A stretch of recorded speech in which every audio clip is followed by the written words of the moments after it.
Assalamualaikum warahmatullahi wabarakatuh dan salam sejahtera. Bersama saya Cikgu Nur Nasimah binti Syafain. Dalam video ini kita akan mempelajari bab 10 matematik tambahan tingkatan 4 iaitu nombor indeks. Untuk video part 1 ini, cikgu akan menerangkan berkaitan dengan 10.1 nombor indeks. Sedikit perkongsian berkaitan dengan nombor indeks. Nombor indeks ialah suatu sukatan statistik yang digunakan untuk mengukur perubahan suatu pemboleh ubah pada suatu tahun tertentu berbanding dengan tahun yang lain sebagai tahun asas. Secara amnya, rumus bagi nombor indeks boleh ditulis sebagai nombor indeks ataupun indeks harga sama dengan harga atau kuantiti tahun semasa bahagi dengan harga atau kuantiti tahun asas darabkan dengan 100. Seterusnya, berkongsikan tips mudah untuk menjawab soalan nombor indeks. Okey, secara amnya, rumus yang diberikan ialah seperti di atas ya. Seperti yang di atas.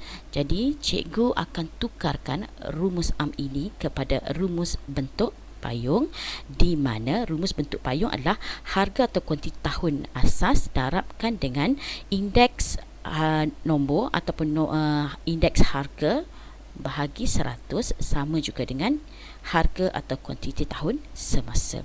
Apa yang dikatakan bentuk payung sebenarnya ya? Okey, di sini cikgu akan lukis payung ya. Okey, pada bucu yang pertama kita akan tulis sebagai tahun asas, bucu yang kedua adalah tahun semasa ya.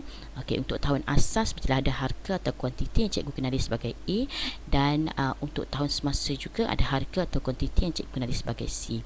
Okey, B adalah indeks di mana cikgu labelkan sebagai B. Cikgu letakkan di atas ya. Okey, sekarang kita lihat apa hubungan antara A, B dan C. Okey, daripada rumus yang sedia ada iaitu rumus bentuk payung ini, cikgu akan tukarkan kepada ABC ya, di mana A iaitu tahun asas didarabkan dengan B per 100, hasilnya akan dapat C. Okey, A darab B per 100 akan dapat C. Okey, seterusnya anak-anak, mari kita tengok soalan ya.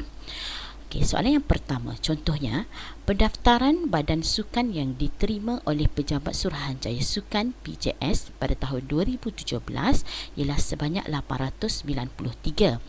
Diberi nombor indeks bagi pendaftaran Badan Sukan pada tahun 2017 berasaskan tahun 2010 ialah 156.39. Hitung bilangan pendaftaran Badan Sukan pada tahun 2010. Okey, di sini cikgu akan lukis payung lah. Okey, seperti mana kita belajar rumus bentuk payung, so kita akan lukis payung ya. Tahun asas adalah 2010, tahun semasa adalah 2017. Jadi cikgu labelkan sebagai X sebab soalan dia adalah hitung bilangan pendaftaran Badan Sukan pada tahun 2010. So X ini bilangan kita tak tahu.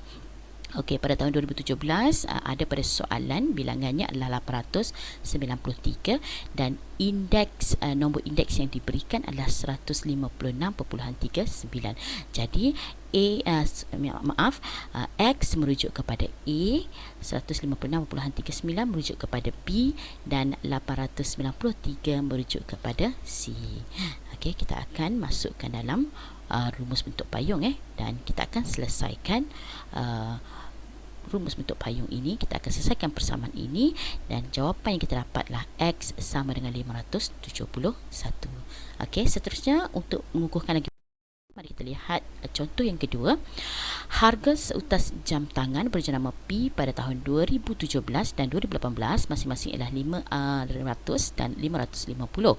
Hitung nombor indeks bagi harga jam tangan itu pada tahun 2018 berasaskan tahun 2017. Seperti biasa, okey, kita akan ingat balik apakah itu rumus bentuk payung ya, dan hubungan A, B dan C. Okey, kita akan lukis bentuk payung pada tahun 2017 adalah tahun asas, 2018 tahun semasa, 500 untuk 2017 dan 550 untuk tahun 2018. Okey, jadi soalan minta adalah indeks nombor indeks. Jadi cikgu labelkan nombor indeks itu sebagai X. Okey, kita akan masuk ke dalam rumus 500 darab X per 100 sama dengan 550. Kita akan selesaikan persamaan linear ini. Jadi kita akan dapat X adalah 110. Okey, bagaimana? Senang kan? Nak semua, setakat ini sahaja perkongsian video part yang pertama ini. Okey, mengetahui tidak cukup, kita mesti bertindak. Keinginan tidak cukup, kita mesti berusaha. Sekian, semoga bermanfaat untuk semua. Terima kasih.